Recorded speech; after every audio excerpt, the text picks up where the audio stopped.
네, 오늘 팔복의 8번째 마지막 이야기를 나누려고 합니다. 오늘 팔복의 8번째 이 복은요, 세상이 성도들을 향하여 어떻게 대하고 있는지에 대한 부분들을 말씀해 주고 있습니다. 세상은 성도를 미워할 뿐만 아니라 심하게 박해할 거다라고 오늘 성경은 분명히 말씀하고 있죠. 자, 그러나 예수님은 바로 이렇게 주님을 통해서 핍박을 받는 것이야말로 우리가 진정 하나님 나라의 백성이 됨을 보여주는 가장 완벽한 증거라고 말씀을 하고 있는 것입니다. 그러기에 하나님 나라에서 그를 위한 상이 있을 것이다 라고 말씀을 하고 있습니다. 제가 이 말씀을 보면서 지금 우리 시대의 모습을 한번 보게 됩니다. 지금 종교가 핍박을 받죠. 특별히 기독교가 박해를 받고 있고 많은 성도들이 세상 가운데 조롱거리를 당하고 있습니다. 그런데 오늘 본문의 말씀에 비춰본다면 성도들은 그렇게 살도록 세상 가운데 던져진 존재라는 사실이죠. 그렇게 세상으로부터 박해를 받고 핍박을 받는 것이 결국은 그것을 감당하고 지키는 성도가 진정 하나님 앞에 성도됨을 가지고 있다라고 오늘 성경은 말씀을 하고 있는 것입니다. 자, 오늘 팔복의 마지막 말씀을 보기 전에 한번 전체 정리를 한번 해보겠는데요. 팔복을 정리해 보면 처음 두 가지는 하나님의 백성이 되기 위한 조건이다라고 말씀을 드렸습니다. 하나님의 백성이 되려면 어떻게 해야 됩니까? 심령이 가난해야 되고 마음에 애통함이 있어야 된다라고 말했습니다. 다시 말하면 우리 안에 있는 죄의 문제를 바라볼 수 있는 그 문제를 해결하지 않으면 우리는 절대로 더 앞으로 나아갈 수가 없다는 것입니다. 그래서 진정한 하나님의 백성이 되는 첫 번째 걸음은 내 마음의 심령이 가난해져서 그 가난해진 심령 속에 보여지는 나의 악함을 통하여 애통할 수 있는 그 마음을 가질 수 있을 때 이것이 진정 하나님의 백성이 되는 첫 번째 요소라는 것이죠. 환자가 의사를 믿어야지만 의사에게 그 몸을 맡길 수 있잖아요. 의사를 못 믿으면 수술에 나갈 수 없죠. 우리가 하나님을 온전히 믿지 못하면 온전하게 우리의 삶을 하나님 앞에 내놓을 수가 없는 거예요. 내 마음을 열어서 내 마음속에 있는 수많은 세상 속에 있었던 그 죄의 모습들을 우리가 낱낱이 고백할 수 있는 것은 바로 그분이 나를 치유할 수 있는 분임을 우리가 믿기 때문에 우리가 주님 앞에 오늘도 나오게 되는 줄로 믿습니다. 세 번째는 바로 온유하다는 것이죠. 이것은 절대로 하나님 앞에 나를 내세우지 않는 것입니다. 하나님의 백성이 되기 위해서는 철저하게 하나님이 드러나는 것이지 내가 앞장 세워져서는 안 된다는 것입니다. 아무리 이해가 되지 않고 아무리 하나님의 뜻이 우리의 삶 가운데 나와 맞지 않는다 할지라도 그것을 우리가 어떻게 하는 거예요? 하나님의 인도하심으로 믿고 그 길을 따라갈 수 있는 그런 선택을 하는 것이죠. 결론적으로 말한다면 하나님보다 앞세우면 아무것도 되는 게 없다라는 그 삶의 원칙을 우리가 분명히 세우면서 살아가야 하는 것입니다. 네 번째, 의에 줄이고 목마른 것에 대해서 말씀합니다. 이것은 나에 대한 하나님의 뜻이 이루어질 수 있도록 갈망하면서 기도하는 거예요. 우리가 매번 기도에 대한 말씀을 드리지만 우리의 기도의 요지가 무엇입니까? 하나님의 나라가 세워지고 하나님의 뜻이 이루어지고 우리의 삶을 통해서 하나님의 영광이 드러날 수 있도록 그렇게 행하는 것이 가장 합당한 기도의 모습인 것이죠. 그 갈망이 어떤 것인지에 따라서 그것이 우리의 삶 가운데 응답되기도 하고 응답되지 않을 수도 있다는 것입니다. 그러기에 우리 속에 하나님을 향한 의의 목마름을 통하여 기도할 수 있는 성도가 진정 하나님의 복을 받아 누릴 수 있는 것이고요. 다섯 번째는 다른 사람을 긍휼히 여기는 것이죠. 성도에게 정말 중요한 사실 하나는 다른 사람에게 무언가 줄 수 있는 삶을 살아야 되는데 그 가운데 가장 큰 것이 무엇입니까? 예수 그리스도를 전할 수 있는 마음을 가져야 되죠. 그 마음을 갖기 위해서는 우리가 세상을 바라볼 때에 그 한 사람 한 사람이 불쌍하게 보여야 되는 것입니다. 나는 예수 믿어서 소망 가운데 천국 가고자 하는 그 열망으로 살아가는데 저 수많은 사람들이 세상 가운데 여전히 죄 가운데 뒹굴면서 어쩌면 저렇게 죽으면 이제 심판일 텐데 라는 그 긍휼의 마음을 가지고 그들 가운데 나아갈 수 있어야 되고 그리고 그들에게 하나님을 전할 수 있어야 하는 것입니다. 그리스도인의 삶은요, 다른 사람을 얼마나 불쌍히 여길 수 있느냐에 대한 부분에서 시작되는 것이죠. 그리고 여섯 번째는요, 마음이 청결한 자가 복이 있다 말씀했습니다. 이것은 하나님 앞에서 우리가 거룩해져야 한다는 것이죠. 여러분, 우리는 지금 거룩한 삶을 살고 있습니까? 이 어두운 시대 속에서 얼마나 거룩함을 통해서 하나님 앞에 나아가고 있습니까? 여기서 말씀하고 있는 이 거룩이 무엇입니까? 하나님의 성품을 가지고 세상 가운데 살겠다라는 우리의 고백이며 우리의 다짐 아니겠습니까? 결국 우리는 우리 안에 있는 죄성을 이기게 된 것입니다. 그래서 영적인 것을 위하여 싸우는 것이지 우리는 육적인 것에 목매달지 않습니다. 마음이 청결한 자는 늘 하나님의 거룩함처럼 우리의 삶이 거룩하기를 그렇게 살아가는 것입니다. 마지막 두 가지는요, 하나님의 백성과 세상과의 관계를 보여주는 것이 바로 7번째와 8번째 모습인데, 7번째는 바로 화평하게 하는 자. 이것은 그리스도인들이 세상 속에 들어가서 어떻게 세상과 하나님을 연결해야 하는가에 대한 말씀을 하고 있는 것입니다. 이 세상의 불화에 대해서 그리스도인들이 살아감으로 인해서 그리스도인들이 이 세상의 불화를 종식시키고 그들에게도 하나님의 평화가 임할 수 있도록 우리가 최선을 다해서 그 다리의 역할을 감당해야 한다는 것입니다. 이것을 위해서 우리가 보냄을 받았다는 거예요. 그래서 교회는 세상의 이 부조리와 세상의 잘못된 모든 가치관들을 하나님의 관점 속에서 변화시키고 개혁시켜서 이 세상이 더욱더 하나님의 진리 앞에 살아갈 만한 나라가 될 수 있도록 만들어가는 것이 성도의 본분인 것이죠. 그리고 오늘 마지막 8번째의 복입니다. 이 말씀은 세상이 하나님의 백성들을 어떻게 대하고 있는지에 대한 말씀을 하고 있습니다. 세상은 하나님의 백성들을요, 미워하고 박해하고 핍박할 것입니다. 주님은 세상은 그리스도인들을 좋아하지 않을 것이라고 벌써 성경에 기록을 해놓은 것이죠. 그래서 세상 사람들이 교회를 향하여, 세상 사람들이 우리 그리스도인을 향하여 박해하고 욕하고 비난하는 것을 우리는 이상하게 여길 필요가 없습니다. 그것은 당연히 세상 사람들은 그렇게 할 수밖에 없다라고 성경은 말씀하고 있습니다. 자, 그러면서 왜 세상은 그리스도인들을 이렇게 그러면 미워하는 것인가에 대한 부분을 우리가 좀 살펴봐야 되는데요. 본문에 보시면 예수님은요, 의를 위하여 받는 그 핍박이 우리에게 복이 있다 말씀을 하고 있습니다. 자, 그러면 예수님께서 말씀하시는 의가 무엇인가에 대한 정의를 우리가 알고 있어야 되겠죠. 우리가 먼저 생각할 것은 자기가 잘못해서 받는 고통, 나의 실수로 이루어지는 고통에 대해서 그것을 의라고 여기는 잘못된 사고를 가지고 있습니다. 나의 잘못된 신념, 종교적 고집 때문에 일어나는 고난, 고통은요, 결국 하나님의 의가 될 수가 없다는 것입니다. 요즘 사회적 이슈가 되는 여러 가지 많은 문제를 보십시오. 교회가 잘못된 고집을 부리면 그것이 하나님 앞에 고통받는 것처럼 보여지지만 그것은요, 하나님께서 말씀하시는 의가 아니라는 것입니다.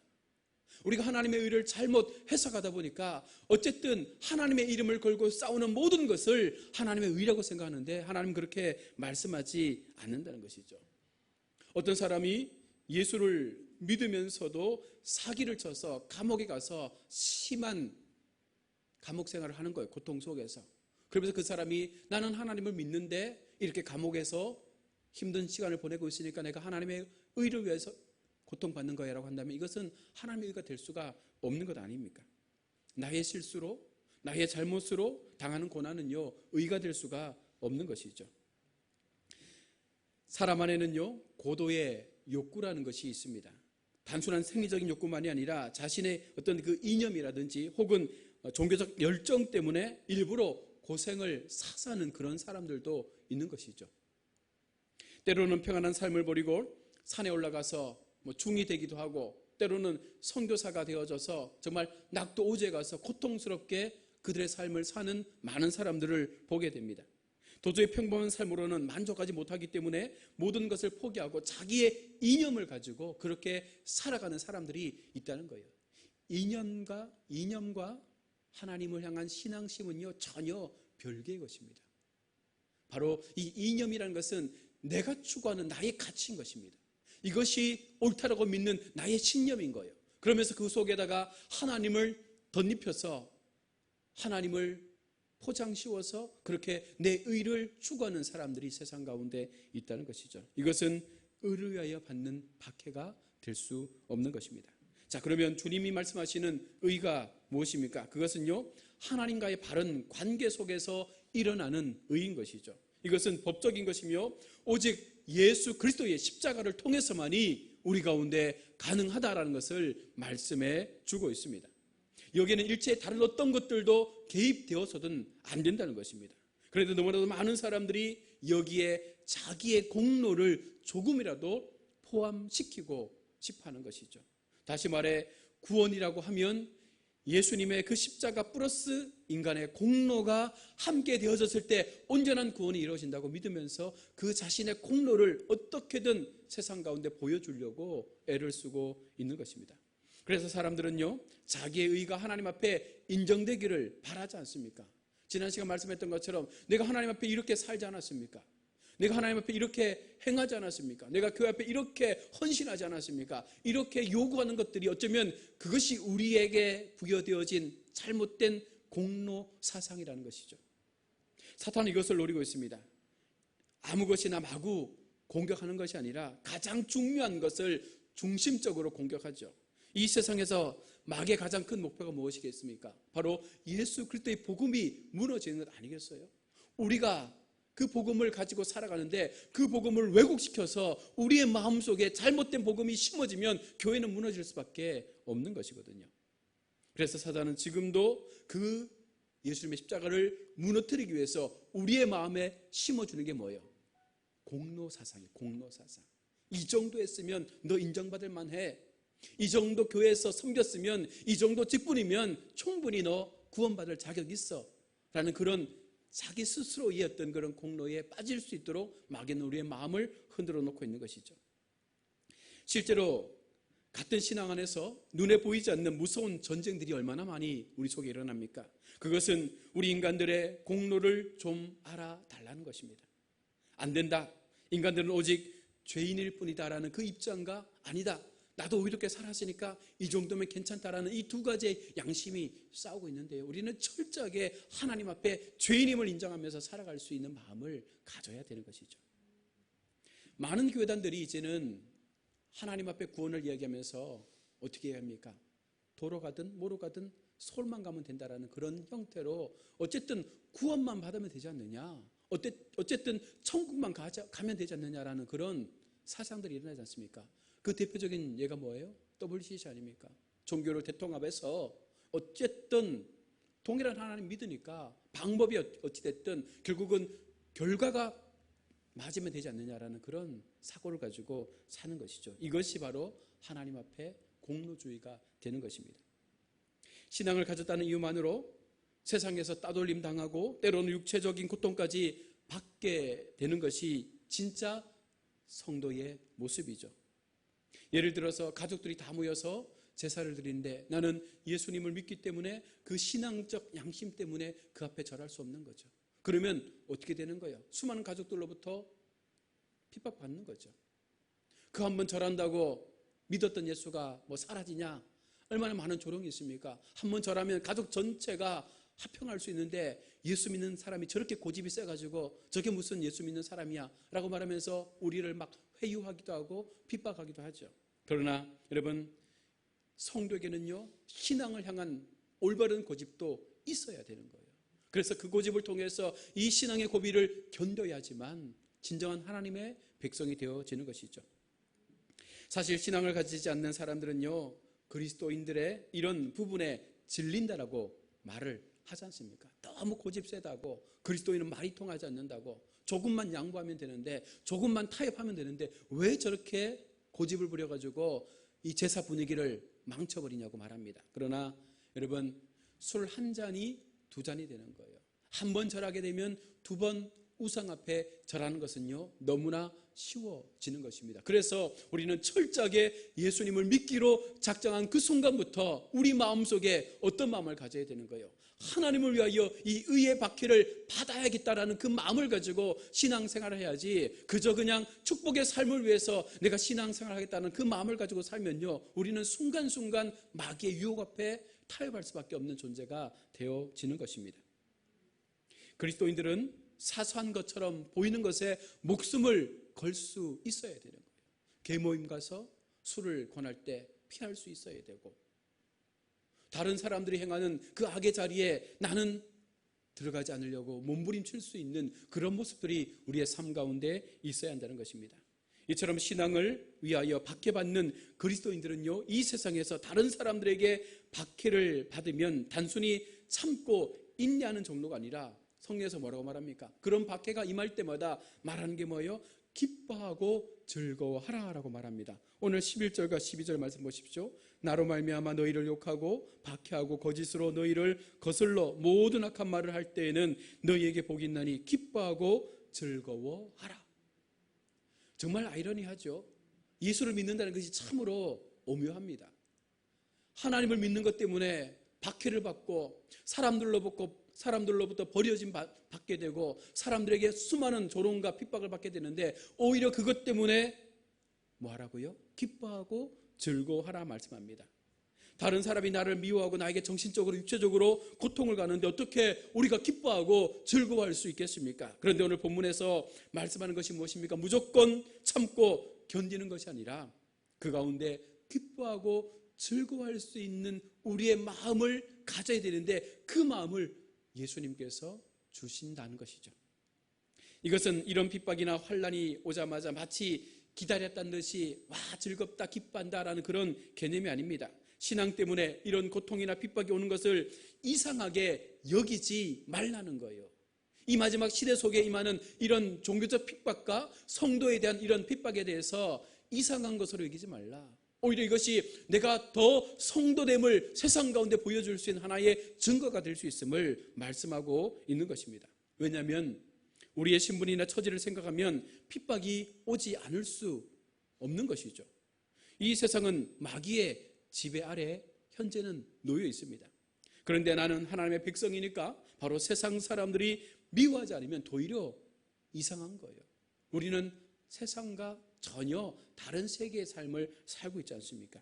그래서 근본적인 가치관이 다르기 때문에 완전히 우리는 그들과 전혀 다른 모습을 보일 수밖에 없는 것입니다. 세상 사람들이 나의 신앙에 대해서 미워한다면 내가 정말 하나님께 속한 삶을 살고 있구나를 보여주는 반증인 거예요. 그래서 기뻐할 수밖에 없는 거죠. 세상 사람들이 나를 박해하는 것은요, 내가 진짜 그리스도의 삶을 산다는 것을 보여주기 때문에 얼마나 기쁜 거예요. 아무도 평가해 줄 수 없는 나의 신앙을 믿지 않는 사람들이 나에게 그와 같은 박해를 통해서, 그와 같은 어떤 시련과 고난을 통해서 내가 참 그리스도임을 증명해 주는 모습이 나타나기 때문에 우리는 기뻐할 수 있는 것이죠. 5장 12절 하반절에 너희 전에 있었던 선지자들도 이같이 박해하였느니라. 제자들은요, 선지자들에 대한 박해 이야기를 많이 들었습니다. 그런데 이스라엘 백성들은요, 선지자를 싫어했어요. 그들이 진리가 없는 세상을 비난했기 때문입니다.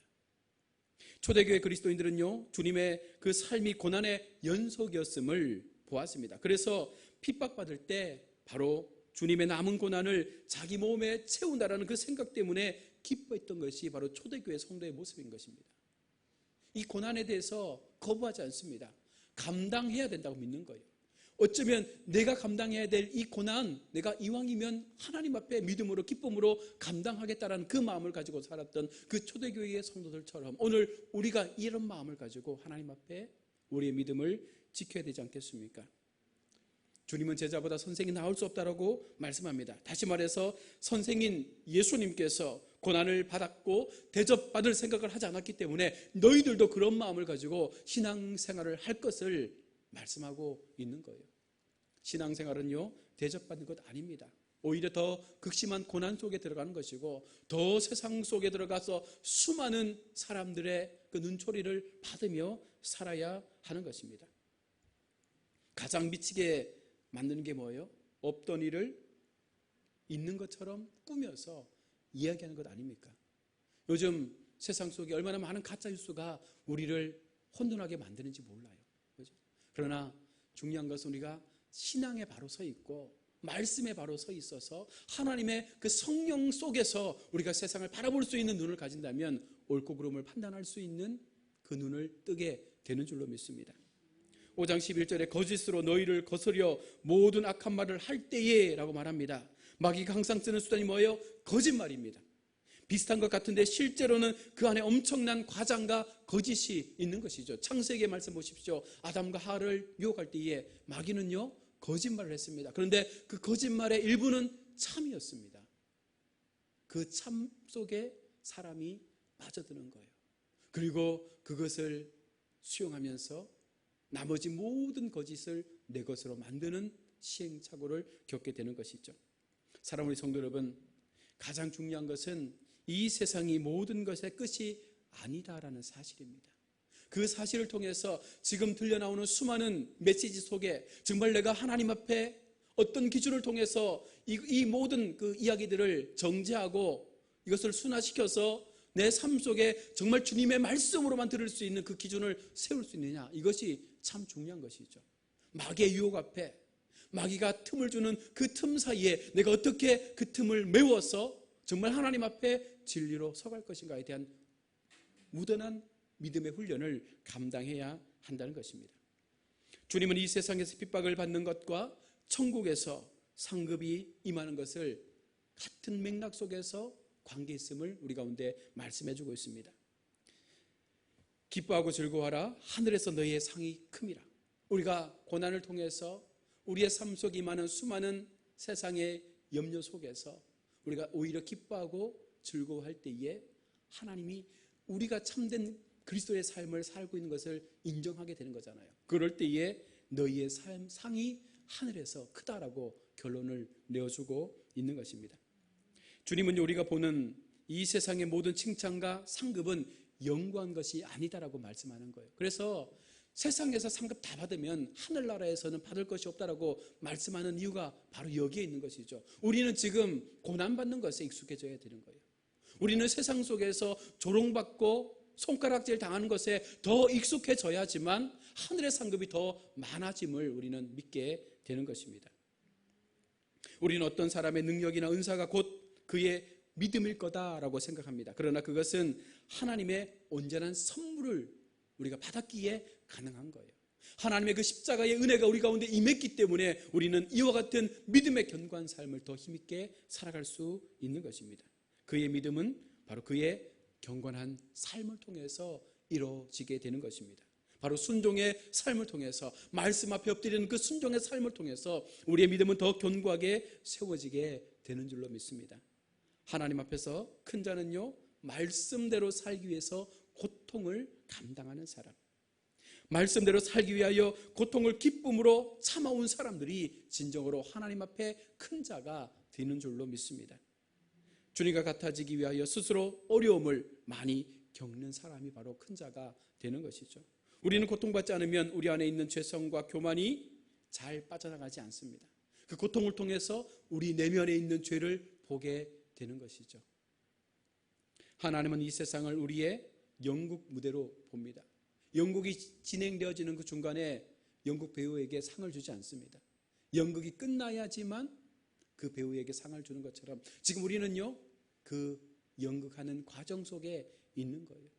그 속에서 우리에게 맡겨주신 하나님의 배역에 따라서 최선을 다해 살아가는 것이죠. 그리고 그 연극이 마쳐졌을 때 하나님께서 착하고 충성된 종아, 네가 작은 일에 충성하기에 내가 너에게 큰 것으로 맡긴다라는 말씀처럼 우리에게 놀라운 하나님 나라의 복으로 우리에게 은혜를 허락하여 주시겠다는 것입니다. 말씀을 맺습니다. 이 세상에서 모든 것을 다 누리며 사는 사람은요, 분명 하나님의 백성이 아니에요. 작은 시험에도 우리의 신앙이 무너지고, 작은 환난에도 마음이 요동치고, 조그만 사람들의 소리에도 내 귀가 혼란스럽게 요동치면 그것은 하나님의 백성의 삶의 모습이 아니라는 것입니다. 모든 것을 다 가진 사람은요, 천국을 놓치게 될 것입니다. 그래서 우리는 그것을 알고 기뻐하는 거예요. 그것을 알기 때문에 지금 나의 삶에 대하여 기뻐할 수 있는 모습을 가질 수 있는 것 아닙니까? 아무것도 없는 것처럼 보이지만, 늘 나는 실패자처럼 보여지지만, 늘 세상 사람과 견주었을 때 나는 그들보다 많이 뒤처진 것처럼 보여지지만, 그러나 우리가 웃을 수 있는 것, 기뻐할 수 있는 이유가 어디에 있습니까? 상급이 있잖아요. 하늘나라에 대한 소망이 우리 가운데 있지 않습니까? 그곳에서 부어질 은혜, 그곳에서 우리가 찾게 될 놀라운 그 하나님의 상급이 우리 가운데 있다는 그 믿음 때문에 우리가 지금 이곳에서 견디고 버티고 살아가는 것 아닙니까? 우리가 고난을 당할 때 천국은요, 굉장히 우리의 삶 가운데 가깝게 느껴질 수밖에 없는 것이죠. 성령으로 우리는 날마다 그 천국의 삶을 경험하게 되지 않습니까? 주님은 우리를 결코 고난과 핍박 가운데 혼자 내버려 두지 않습니다. 우리에게 성령을 부어주시고 이 세상 속에서 천국을 누릴 수 있는 삶으로 우리를 인도해 주신다는 사실입니다. 이 마음을 가지시고 비록 코로나19의 어려움 속에 있지만 점점 더 심해지는 교회의 박해와 성도들을 향한 핍박과 조롱의 목소리가 들려지지만 여러분, 그것을 기쁨으로 감당하십시오. 그 소리를 듣는 것 자체를 기쁨으로 감당하십시오. 어쩌면 그것이 우리가 더 성도가 되어져 가고 있다는 사실을 세상이 증명해 주고 있는 것이기 때문에 우리가 그 마음을 가지시고 또 남은 한 주간도 주 안에서 믿음으로 승리하시는 우리 모두가 될 수 있기를 주의 이름으로 축복합니다. 아멘. 우리 한번 이 시간